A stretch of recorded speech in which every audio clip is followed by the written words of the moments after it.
Hello, everyone, and welcome to the Talking Television Podcast with Jay and Chris, your home for the best podcast around. That's right. All right, so tonight we are talking about Game of Thrones, Season 8, Episode 3. Right? That's right. Okay. And before we get started with that, what are we drinking? So we have a new bottle here. This is Whistle Pig. You ever had it before? Nope, just got it. Okay. So this is from Vermont. So it's a straight rye whiskey, 86 proof. Yep, I think it's a cask strength, so pretty good. Okay. Yeah. So far, first couple sips are good. Okay. I'm looking forward to it. Yeah. So, speaking of looking forward to things, we were both looking forward to this fight. Yeah, the Battle of Winterfell finally was here. Yeah, it was and huge event. It was pretty epic, I'd say. Definitely. It was an hour and a half of straight fighting, the whole episode. Yeah, I think there was nothing else but the fight, right, from start to end. No, well, the first maybe 10 minutes or so it was just everybody preparing. You know, there's just tension, everybody kind of finding their places in the castle, and then, yeah, it's... I think the big starting point was Melisandre coming from the darkness, and she lit all the Dothraki swords on fire. Kind of give them a little bit of inspiration, you know, that was their charge. And pretty quick we found out that didn't do anything. Oh, they just got murdered. We should mention this is going to be totally full of spoilers. So, yep. If you haven't watched it, why are you listening to this? But definitely come back afterwards. Lots of spoilers. So, yeah. When we started out, I think that was my favorite part of the whole episode. It was probably close to 10 minutes of probably no talking at all. It was basically just silence. Everybody was just prepping. They knew this fight was coming up, and honestly, like half of them, you could just see the fear on their face. Yeah. Just tension and fear and awkwardness. Everybody trying to find their place for the battle. Some of them, you know, like Sam, he was supposed to be down in the crypts, but he never made it. He went to the front lines instead. Yeah. I think he's trying to show people that he's not scared. Not that he isn't. I mean, he's definitely scared, you could see.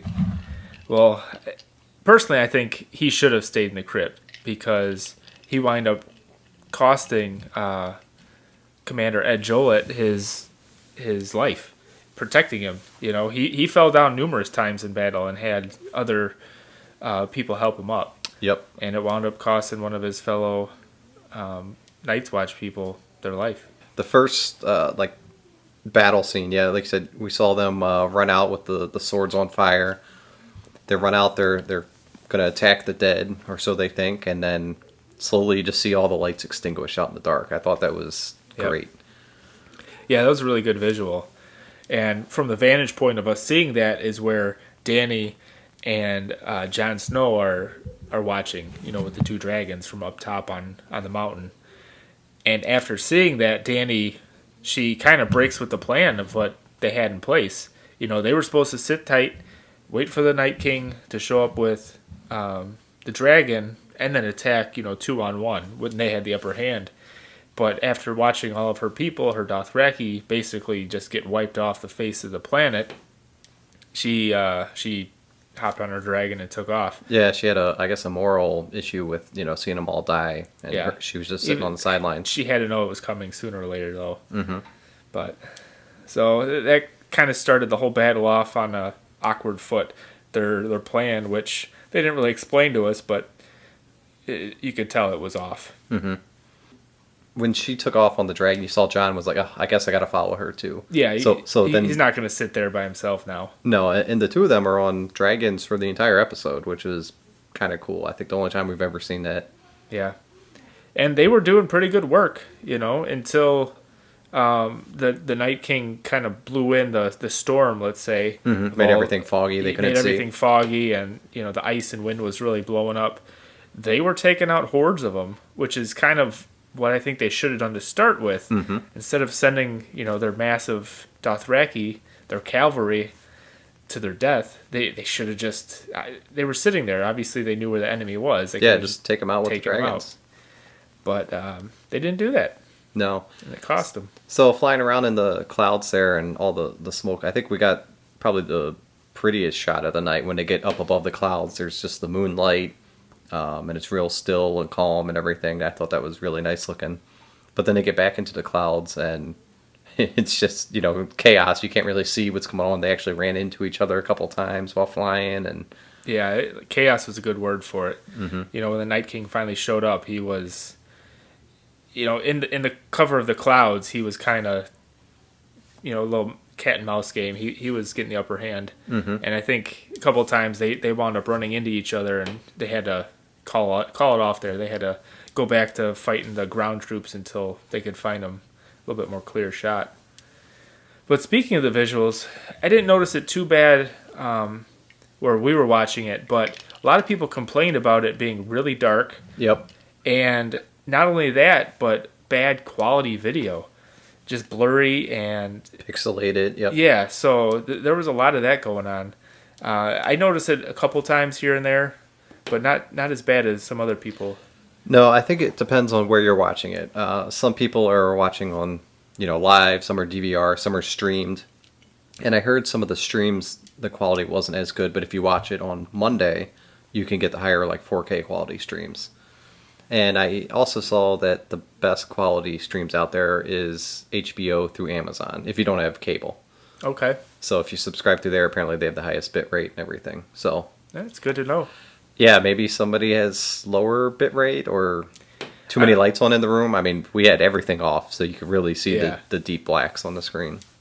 We'll have to rewatch it, I think. Maybe when a little less bandwidth going through HBO. Yeah. They can keep up then.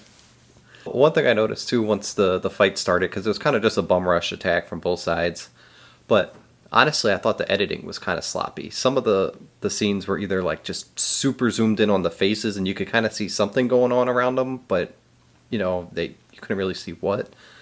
Yeah, And very very quick edits too. yeah, there was a lot of really fast cuts in some scenes, and it was come on, this is all CGI.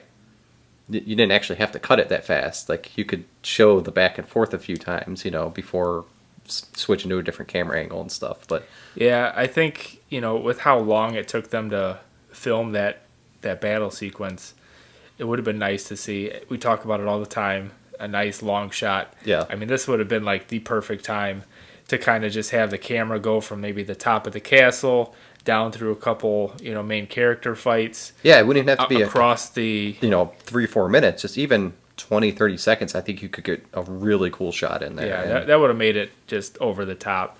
I mean, it's obviously the best battle sequence they've ever had. Yep. So it's hard to top that, but there are a couple little things they could have done different. Sure. I mean, we're just Monday morning quarterbacking, Of course. But yeah, I mean, they really dedicated themselves. It was almost 2 months of just shooting at night, and I think they started around 6 p.m. and went till 5 a.m. So everybody was just drained after 2-3 weeks. So I believe it. It's a tough schedule. yeah, that's a really but it tough paid shoot. off. It was worth it. Yeah, I mean, that episode's gonna be remembered for a long time for sure.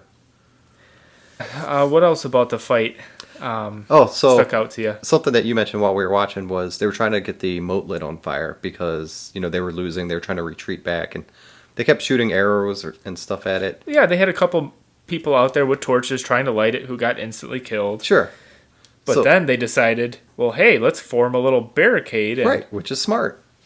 We'll let Melisandre go out there and, she'll do her ritual. And Which takes her close to a minute of a chanting. long-ass time. They could have formed that same barricade and had 2 guys run out with torches and toss them in. Just saying. Yeah. Worth a shot. Yeah. But whatever she does, she gets it done just in the nick of time, and boom, the whole moat just goes up. And it works for a while. Yeah, It definitely. kills every White Walker that was trying to cross at that time, and then it stops them in their tracks, until the Night King sees what's going on, and then he starts basically telling, all right, you guys sacrifice yourself, just form Basically a bridge a of bridge, bodies. yeah, across the fire so the masses can get across then. Yeah, that was pretty similar to Infinity War when they're attacking Wakanda, and they got some of the bad guys trying to get through the force field, and they start piling a bunch through to kind of block it, and some can pile through in between them. So yep, similar method. It worked. Got them across. So after that, it kind of starts just breaking down into total chaos inside the kingdom, which was kind of cool. You got to see all these really tight shots in the hallways where, it's almost claustrophobic and you're on the seat of your pants trying to get away. Those were great. I think we saw most all the characters become vulnerable and scared and basically, fighting for their last breath during at one point or not. Mm-hmm. And what really stuck out was the Hound. He at one point he was basically hiding behind the wall. And the fire was all around him. Everybody was, getting killed, and he was just kind of hiding. Obviously he's got a history of fire. Sure. So that was one thing that he was scared of. But until he saw Arya come across the rooftop and kind of gave him a little bit more purpose, like, okay, there's still something to fight for. I'm gonna go help her out. But he was basically giving up. Yeah, I mean, even if you have all the experience in the world fighting people and stuff like that, getting into a situation like this, none of them have ever been in, and you never really know how you're going to react until you get there. And actually, Ira saved him once, shot somebody right behind him with an arrow, and then he grabbed her, and they went off kind of on their own little adventure through the castle. Yeah, and one point in time, he was on her list. Yep, absolutely. To kill her. So. But hey, when the Night King's on your doorstep, there's a bigger enemy. There's a bigger enemy. You just gotta protect who's living still. So she had probably one of the coolest scenes. It was, I don't know, 4 or 5 minutes or so of her hiding inside what looked like the library or something like that. There's scrolls and books everywhere, and the dead had gotten in, and they were just kind of walking around like zombies, no real purpose, just going through the hallways, and she's trying to hide from them. Yeah, I could almost picture that being like a video game scene. Oh, yeah. You're playing the character of Arya, and you have to get through the whole library to the other door, and, it's like the gauntlet. I could picture that little, back and forth like a little Frogger almost. Yeah, that scene really reminded me of Jurassic Park, the first one, where the kids are inside the kitchen. They're trying to hide from the velociraptors, where they keep moving from, aisle to aisle and hiding out, and then, you hear a noise. And, I think it was really reminiscent of that scene. Yep. Yeah, they really made the White Walkers pretty zombie-esque, compared to, every little, not necessarily scent, but you could tell with just the drops of blood when she was hiding under the table, the one heard it. So any little noise they kind of focused on. Other than that, they were just aimlessly walking around. So I think that scene went kind of to show how quiet she can be with her assassin training, which we see at the end of the episode when she sneaks up and kills she had to be like super assassin to get past everybody and just magically jump out of the mist and attack the Night King. Yeah, not just attack him, but she kills him. I mean, that's it. One episode and he's out of there. Yeah, I was a little bit taken back that, boom, okay, they're all dead, which is great, but I mean, I thought for sure this battle would have gone 2 episodes. Yeah, I was thinking at least one 2. More. Yep. But instead, we have 3 more episodes to deal with Cersei. And maybe one for resolution, So we'll see. Obviously, the next episode, they're going to be, going for Cersei or she's going for them. Either way, they're going to meet. Yeah, they're going to have to regroup and get some more troops. I mean, they had a lot of casualties. Oh, big time. Yeah, they lost the masses for sure. Mm-hmm. And we lost some, I wouldn't say main characters, but some important characters. Sure. Jorah Mormont, he's gone now protecting Dany. Yeah, he had a great, I think, death. Yeah, I think was the perfect way for him to go because he was all about Dany. He'd said he'd give his life for her on numerous occasions. He kept coming back to serve her. So for them to, just 2 of them on the battlefield, and he wound up protecting her long enough until, Arya did her thing. So she got there because, they're flying around on the dragons, and Jon ends up, falling after his dragon gets injured. And she lands on the battlefield to talk to him or help him or whatever, but... And totally lets her dragon just get overcome. Yeah, then he goes away, and she's still just sitting there and gets overrun with, the dead. And it's like... Yeah, I'd have to say she was probably one of the least helpful. She had some big dragon moments, taking out some hordes of them. But other than that, Yeah, I mean, she didn't you do should a be whole lot. 50 feet off the ground at all times. Yeah. Or if you land, all right, we'll get right back up. Like, I was just shaking my head the whole time. But Jorah, he comes and saves her. He fulfills his vow to her. So, Who else did we have die? well, House Mormont lost another. Lyanna, she had a pretty good death scene. I know the creators, they had, in the after the episode, they had talked that her character was supposed to just be one scene. Yeah. And they liked her so much, they liked just kind of her persona, that they kept her coming back. She had a reoccurring role, and they felt like they owed her, a good death scene, basically. So, one of the littlest characters gets picked up by a giant, and she winds up, just stabbing him right in the eye, takes him out. Yeah, the giant got her in the long run because Yeah. he crushed her chest, and Yeah, and then she fell from 40, 50 feet up. But Right. But yeah, that was a good kill for her. She did every little bit she could. So Yeah, we lost her. Jorah, Melisandre. She comes back this episode basically for one thing, to help him out.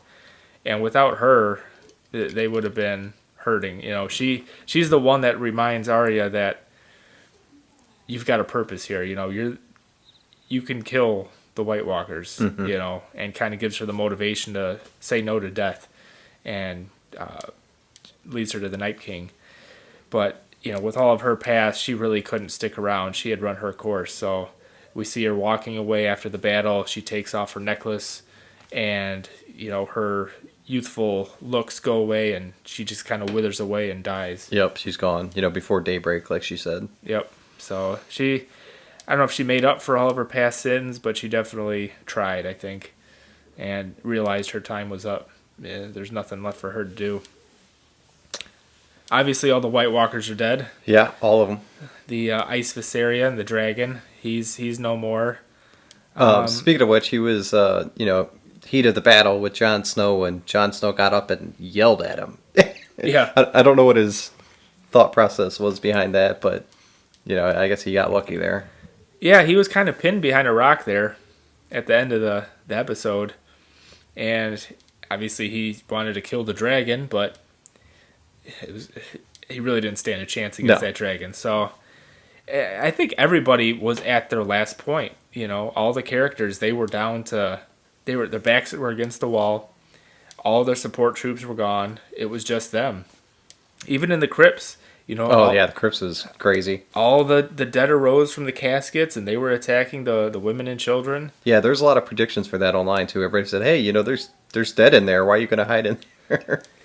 Well, they apparently didn't think of that. No, I think after this they should start, cremating the dead or something. That way, You got to start a new ritual. you get another Night family King tradition. a couple yeah. thousand years from now, then you don't have to worry about it. If it wasn't for Arya, that was really the only way that it could have worked out the way it was, is to kill the Night King, and then everybody.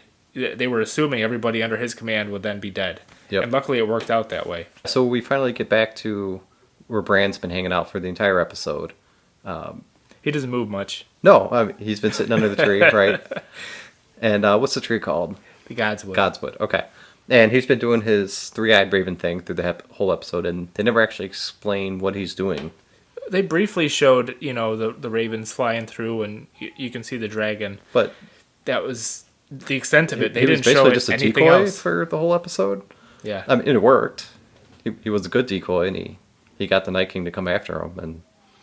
And so Theon's out there with a couple other people trying to defend him. And he finally runs out of arrows. Night King shows up, and, he gets a thank you from Bran and said, hey, I know you've done bad stuff before, but all that kind of led you to where you are now. So without that, you wouldn't be here to save me. So. Yeah. And he knows his time is up, that he's going to die. So he goes out fighting. He grabs a spear, charges, and then the Night King just kind of grabs it, breaks it, and sticks him. Yeah, I mean, if you're going to die by one of them, why not be the head honcho? Exactly. Have him take you out. Yeah, I think he felt like he made amends. He did everything he could to help, Bran be the decoy and get them to where they were. Yeah, so that didn't kill the Night King. We also saw Danny earlier tried killing him with the dragon fire. Which doesn't work, apparently. No, he just kind of stood there and took it. Yeah, he said, better luck next time. Yep. And then he had his ice spear and threw it at her and missed, luckily. Otherwise, we would have lost another dragon. Would have been down to one then. Yeah, that's crazy. So then we're hanging out back by Bran, and out of nowhere, Ira just ninja assassins past everybody, jumps up. Goes for the head, as I think she knew where she wanted to attack, but she went for the head. He blocked it, and then she drops the knife and grabs it right in the gut. Yep, right where he had been created before. I guess that was the only place that would take him out, and she knew that. So, she was the hero. And then they all just died instantly. So saved everybody because they would have all been dead. Yeah, another minute longer. I mean, it was one long episode, but I really thought this was going to be 2 episodes worth of content. I think if they wanted to, they could have stretched it out. They could have done some battle, maybe a little bit of lull where people regrouped, and then it picked back up again, when the Night King showed up. But no, it was... They even touched on it. They didn't want to make it just too boring. You can only, same note for the whole time. You can only watch and be interested of even a battle scene for so long before it just loses its edge. Yeah, so they had a good progression. It started, really wide, lots of troops, slowly worked inside the walls, and you got pockets of people working together. And then you slowly started working down. It was down to basically individuals trying to survive towards the end of the episode. So that was kind of a nice progression all the way through. That's kind of it. I mean, the White Walkers are no more. Night King's dead. Battle of Winterfell is won. Cersei's alive. Cersei's alive. The last enemy to... So what kind of troops do they have left? So they do have 2 dragons, but, I mean, it looked like they were pretty severely injured. Yeah, I think both of them are going to need some time to heal up. And I think everybody's going to need some time to recover. I don't know how much time they're going to get with Cersei being a threat, but just mentally even. They just fought for their lives and barely made it. So I think they're going to need a little bit of time to recover and then realize, okay, we gotta take her out. Otherwise, this is not over yet. Yeah, while they're all united at once, it's a good idea. But, I mean, the Unsullied, I think, are pretty much all gone. Yeah, Grey Worm made a tough decision. He kind of left the bulk of his troops out there to die. Yeah, so he could seal it off. And then sealed it off. Yep. So it's a smart move. I mean, that's what a leader does. Yep, that's what he's trained for. But you could tell he thought about it for a minute, whether or not to wait a little while. Yeah, he even seemed like he was kind of struggling through some of the battle, too, because, I mean, nobody's ever been in that kind of fight before, so... Exactly. So, next week, it's more fighting, I think. I don't know if we're going to jump right back into it, or if we're going to have an episode, wheelbarrowing all the bodies out of the castle. That's going to take some time. Yeah, what are you going to do with all that? You can't I mean, imagine trying to dig a pit big enough to put all those bodies in. Or burning them. Like, I really don't know what they're going to do with all those.